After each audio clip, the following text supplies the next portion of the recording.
Global Connections. This is ThinkTech. I'm Jay Fidell. We're going to talk today to Mihaela Stoops about Moldova. What does Moldova think of the Ukrainian war?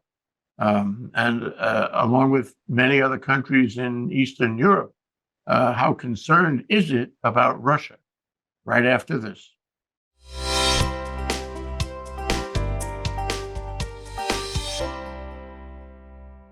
Welcome to the show, Mihaela. It's wonderful to have you here to talk about this. We've been talking about Ukraine, of course, for the past year. More recently, we've been focusing on Belarus. And we have found, that the Russians, that Putin had it in his mind early on that Ukraine was not the last of it, that his push to the West included other countries. And that's why we want to talk to you about Moldova, about Transnistria, right next to Moldova, and of course, Romania as well. Welcome to the show, Mihaela. Thank you so much, Jay. And I should probably mention to our viewers that I am of Romanian descent. I've lived in United States for almost 20 years, but I was born in Romania, very close to the border with Moldova, about 20 miles from the border with Moldova. If you're looking at the capital of Moldova that is marked on the map, the name is Chisinau. And if you just draw a straight line west into Romania, just about 20 miles from the border, there's the town of Vaslui, and that's where I was born. My grandparents lived right on the border on the river Prut, that's what we call it, between Romania and Moldova, and they were probably like 2 miles away from the actual border. So I'm very familiar with the area. Okay, so continue about, the relationship of the two countries and the history. Well, I want to mention the fact that this concern or fear that Putin is not going to stop at Ukraine or with Ukraine, and that there are other countries that are also threatened. This concern started with the war in Ukraine. So Moldavians and Romanians have been worried from the beginning that, like, who's next? What's the next country that is going to try to take over? And Moldova is geographically the first one, and then possibly Romania. But of course, although these two countries share a lot of history and culture, they use the same language, which is Romanian. They have different position in the world, and Romania is already a member of the European Union, while Moldova has recently applied to become a member of the European Union. Can you talk about Mihaela Sandu, the American-trained president of Moldova? So, like all former USSR republics and also like former communist bloc countries, it took decades for voters to move on from the same type of political parties that were similar to or proposed something close to what communists had to offer before. And Mihaela Sandu is the representative of the younger generation. She's been less under the influence of of course, the Communist Party, the Russian propaganda, and so on. She's declared to be more of anti-Russia and pro-Western, pro-Romania, pro-European Union inclusion. So it's the new generation, younger, with less of a past during the communists. I want to just read a quote from her in the New York Times. She said, when she ran and won, she said, "I think they didn't see us as a threat to their rule." I guess that was the previous administration, which was corrupt. But they looked at us as a bunch of nerds, perfectly American word, unable to pose a threat to their crooked regime. She recalled in a speech in Cambridge. She said, but they were wrong. And, it's, of course, consistent with what you said. It's a new generation. She is young, and she is educated and enlightened. But the Russians have a history and a presence in Moldova, don't they? And of course, Putin is trying to increase that presence and that influence in every way he can, short of attacking them. And my question to you is, do you think she can remain in office, or that he will try to and succeed in toppling her? Oh, I think he's trying already, as we've seen on the news, and I'm able to read the Moldovan news as well as Romanian news in Romanian. There have been demonstrations that have been, I guess, initiated by pro-Russian supporters. They are demanding that the government pays for the electrical bills that obviously have increased this winter following the war in Ukraine. And I think there are some very serious efforts to get rid of her, basically. Yeah. Meanwhile, he's cut off oil and gas or limited it, and he has got his agents in Chisinau, or Chisinau, may I say, and he's trying hard to undermine their economy, which is very weak as it is. Both Moldova and Romania have weak economies and high inflation and all that. So they're fragile. Am I right to say they're fragile?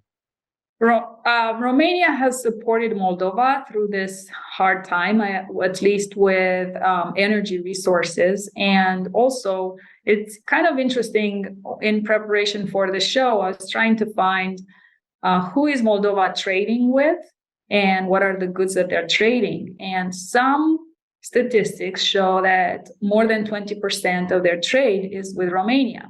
And surprisingly, for instance, exports to Ukraine were in the 3%, imports from Ukraine were in the 8%. But definitely Romania is the biggest trading partner for Moldova. Now, at the same time, I'm reading the various statements by various politicians. And if you look at the pro-Russian politicians, what they're saying is, we cannot take the risk to be on the unfriendly list of Russia, because it will have economic consequences. And they're stating that majority of the exports from Moldova are going to Russia. And of course, I have no way of verifying any of this. They're also bringing up the issue of, I think, a few 100,000 Moldavians that have moved and work in Russia for obviously better, to make more money. And it's an economy that has struggled. You may be aware that a few years ago, $1 billion disappeared from their banks. $1 billion. It was part of a much bigger fraud, I guess, that spanned not only over several countries in former USSR and Russia as well. And yes, so it's a country that needs financial help on many levels at a very hard time when they're trying to support, I believe right now there are about 100,000 Ukrainians that have transited Moldova, and a portion of them have stayed. Most of the Ukrainian refugees have moved on to richer countries, which is another proof that, it's a country that it needs help. The good news is that I think that between the European Union and Romania's direct support, there are plans to help them out financially, not only to support the Ukrainian refugees, but also to sort of weather this war. And we shall see if things escalate, how the support will increase. Yeah. So, and just to put it in perspective, my reading is that there are 2.6 million people. That's all in Moldova. And the population has shrunk over the past 20 years from 2.9 million. So that's by 10% anyway. So people are leaving Moldova. What is the history? What is the history of the relationship, politically, geographically, socially, between Moldova and Romania, its neighbor to the west? Well, so they used to be one country, and historically, the part of Moldova that is between River Prut and Nistru or Nistria, that has been Romanian, with Romanian population, Romanian churches, Romanian culture, and so on. Transnistria, which is the east side of River. It's that little sliver right next to Russia. Yeah. Yeah. So that was added in the early 40s while under the Russian annexation. So essentially, this has never been a Romanian territory.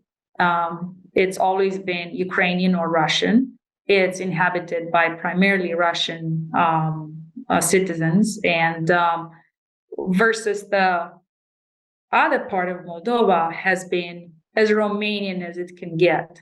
Again, maintaining Romanian culture and traditions and speaking Romanian. There is a little accent to their Romanian, but otherwise it's the same language. And the possibilities of unification or reunification between Moldova and Romania? Well, so this is a very complex question with a very complex answer. I still lived in Romania in the early 90s, and I remember the enthusiasm and the desire for reunification, and that was on both sides of River Prut. But as time went by and Romania had its own challenges and its own issues or its own reforms to go through, and then Moldova had its own challenges, it turned out that unification was just not doable. And one of the reasons that the conflict in Transnistria started was particularly to put the kibosh on these efforts for reunification. And I don't know if at this point it's hard to say how hopeful I am. I'm just really encouraged by the fact that Moldova is a candidate to become a member of the European Union. And I hope that in, a few years, because it takes years to get to the status of full member, maybe they'll just be part of the European Union and with no borders. And that would be the unification. Yeah. Now, Putin would oppose that. He would oppose Moldova becoming part of the EU. That would not be in his interest, right? It's kind of interesting. There are several theories on this topic. On one hand, some say, and there is intelligence to that effect, that that Moldova is on his list, the next one to attack. On the other hand, people are questioning the reasons, and some are saying, well, it would be an easy win.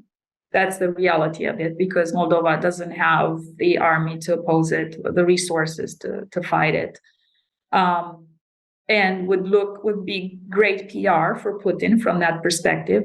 But on the other hand, what are the other than the PR advantage, what would Moldova bring to the table? As you pointed out, it's a smaller country. Most of their revenues come from agriculture. It's an impoverished country. It's landlocked. Yes, from a geopolitical standpoint, it may give different or easier access to the Black Sea, possibly. So it's hard to say, and I have to say it's more that I could speak about. Okay, but how would membership in the EU change the calculus? If Moldova, would be accepted into the EU, that's not the same thing as being a NATO country. How would that change its role, its prospects? Well, joining the European Union is primarily I think from my perspective, it gives a lot of economic benefits first, right? And, at this point, the European Union doesn't have an army or a defense policy per se.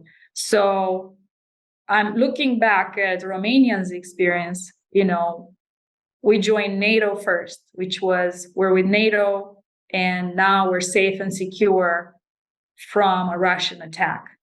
And then we're going through the steps, through the reforms that are necessary to join European Union for the economic benefits of it. And I think that's where Moldova is in a more complicated situation, because we all know that joining NATO is just the one thing that Putin opposes the most. Well, And it's military. That's NATO is military. Yeah. right. Yeah. So I think time will tell. Yeah. Well, okay. I mean, it sounds like this is a war, a non-kinetic war that he's waging, not only against Belarus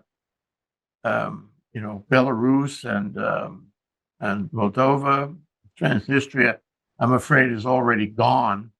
And so the question is, how do the people feel? I guess I would ask you, as a person who's relatively familiar with how the people feel in Romania, but also how the people feel in Moldova. Because, there are Russian sympathizers, am I right? And he has been cultivating Russian influence and Russian sympathy, at least since the war began, and maybe longer than that. So you have, it's not unanimous, but can you describe what public sensibilities are in these two countries about coming back under the umbrella of Russia and the expansion of Russia?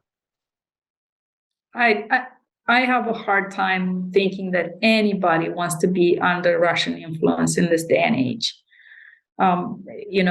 One would have to come with some very strong arguments. What would be the benefits of that? I think a lot of the Eastern European countries, including Romania, still remember the atrocities committed after the Second World War, the hard years under the communist influence. So it's, being or functioning under that kind of a system, it's a pretty hard sell, to put it mildly. I don't know if I've answered your question, and it's kind of hard to, when I was in Romania last time, I was trying to poll various people to see how they feel about the war. They're worried, obviously, because of the proximity to the battlefield. But I think there's also hope. There's a lot of hope coming from how the international community has rallied to support them, to support Ukraine in their fight. And it seems like there's help coming to Moldova as well, financial help. And, at the end of the day, we'll all make the best of it, I guess. That's philosophical. Yeah. Non-communal. Russia actually pokes right into Moldova in the south, territory that was formerly Ukrainian territory. Now Russia is right there on a contiguous border with Moldova. And I wonder this is sort of the flip side question.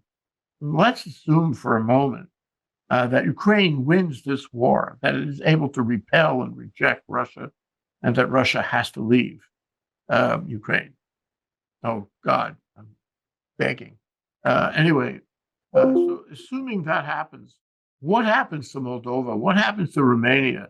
What happens to the soft underbelly here? I don't know if you consider these countries Balkan or just Eastern Europe, but what happens to them?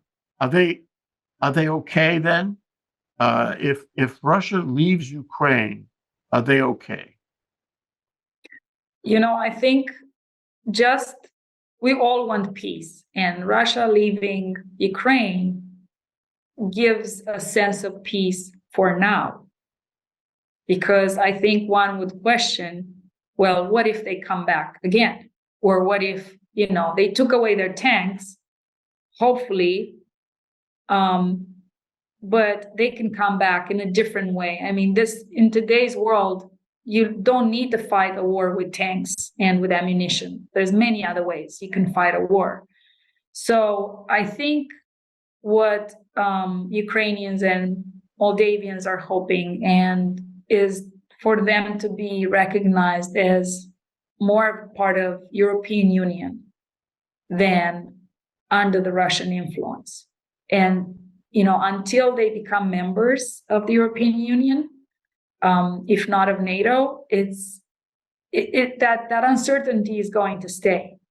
And joining the European Union is not an easy process. They have to meet a lot of criteria.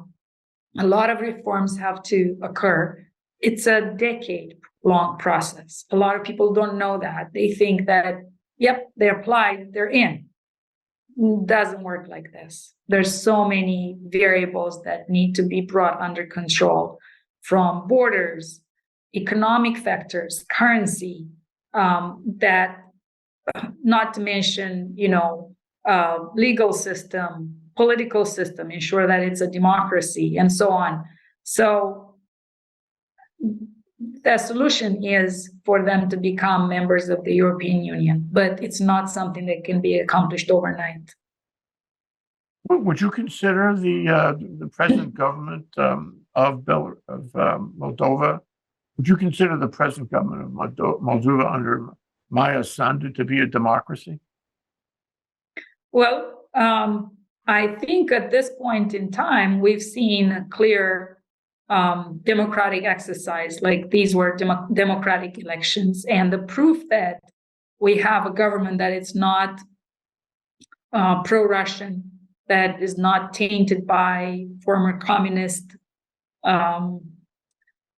politics and ideals, that shows us that, it's a democracy. Are there many other things that need to be done to be reformed? Yes, for sure. So, but if you people think that, okay, the communism is gone, USSR is gone, and out of a sudden, people are going to know everything about exercising their rights and how to live in a democracy. But it takes generations to learn that.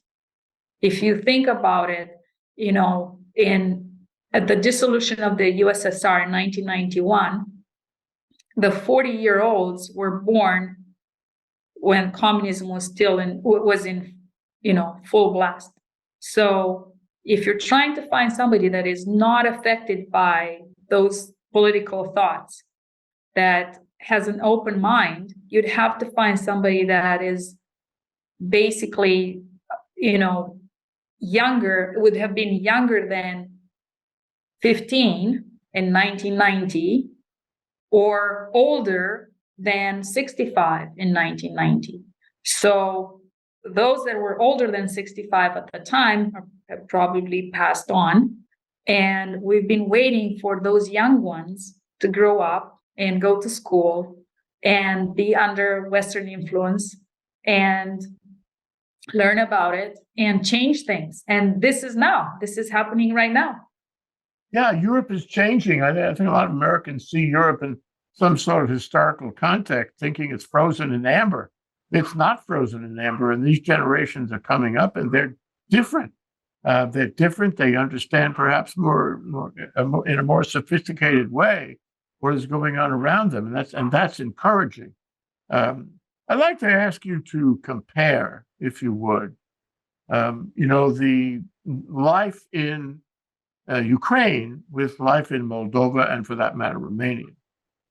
We have never seen, and I say we, I think a lot of Americans have never seen what the cities of Ukraine, what Chisinau and Bucharest look like. We've seen the picture postcards, right? But we haven't seen where people live and work and play and learn. We haven't seen that. And when we see the Russians destroying all the infrastructure, firing missiles to destroy, residential buildings and all, we begin to get the idea of the fact that it's a modern, or it has been. Right now, I think it's in trouble. A modern community, not unlike Western communities. So I wonder if the pictures we see of the buildings, the infrastructure, the public spaces in Ukraine are similar to the ones you would find in Moldova and Romania. And how is life different as well? These are all cultures that spent a lot of time under Russian influence.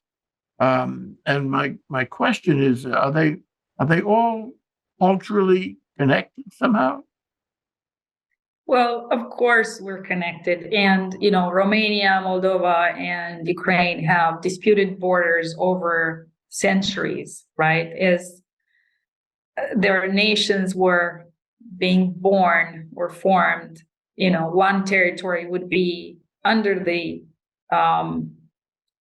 like Romanian protectorate of sorts, and then a war would happen, and then it's Russian and so on. So it's particularly around the borders that's very true. There are many areas that have moved from one side to another for the past 5-6 centuries.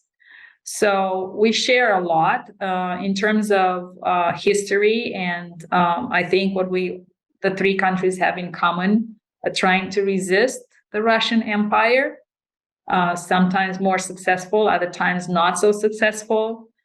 Ukraine has been, unfortunately, and this is their tragic history, really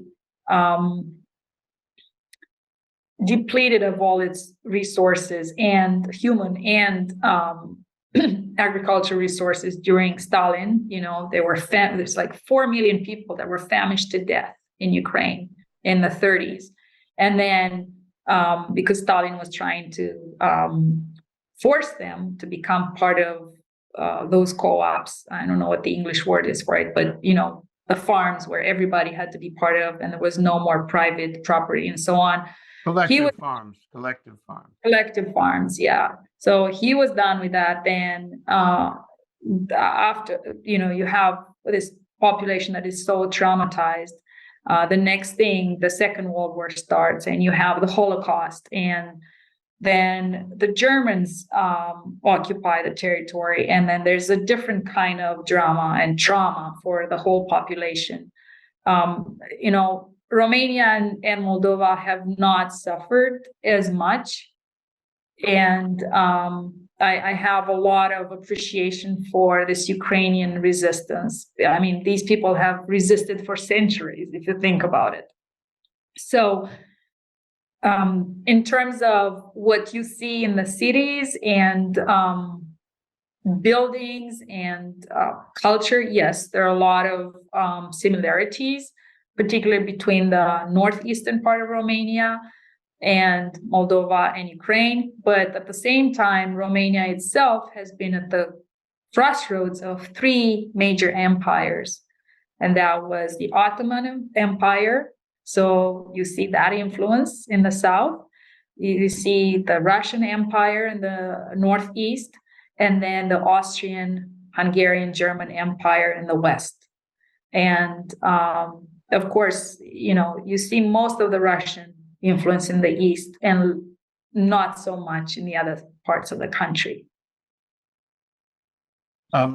Last question, Mihaela.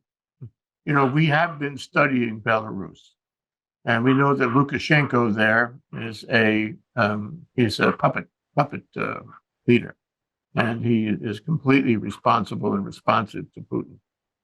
At the same time, we have been able to interview people who are part of the resistance, who resist Lukashenko and resist the Russianization of Belarus.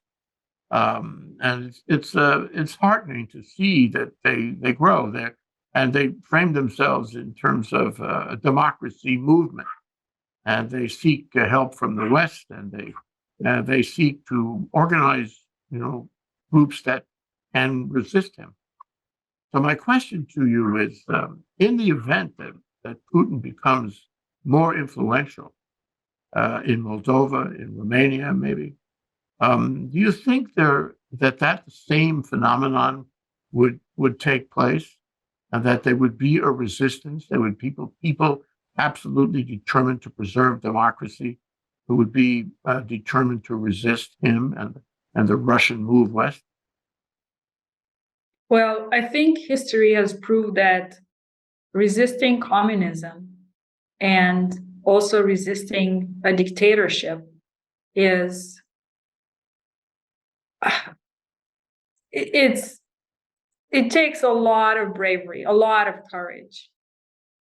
One has to, and that's why I have so much appreciation for the Ukrainians and probably the Moldovans in the future and anybody else that opposes what's happening, because it's and Belarusians. If you live in Belarus right now and you're opposing the system, then you're assuming a life of bad consequences or no life at all. You're a hero if you're resisting that. And I don't know what it would take for people to come out of this darkness and say, enough, this has been enough. Yeah. It's not easy. No. Mihaela Stoops, a writer, a member of our lineup here on ThinkTech. She has a show about books, and we always enjoy watching her talk shows. And this is really a treat to be able to talk to her about Romania and Moldova and Eastern Europe. Thank you so much for coming on, Mihaela. Thank you for having me. Aloha.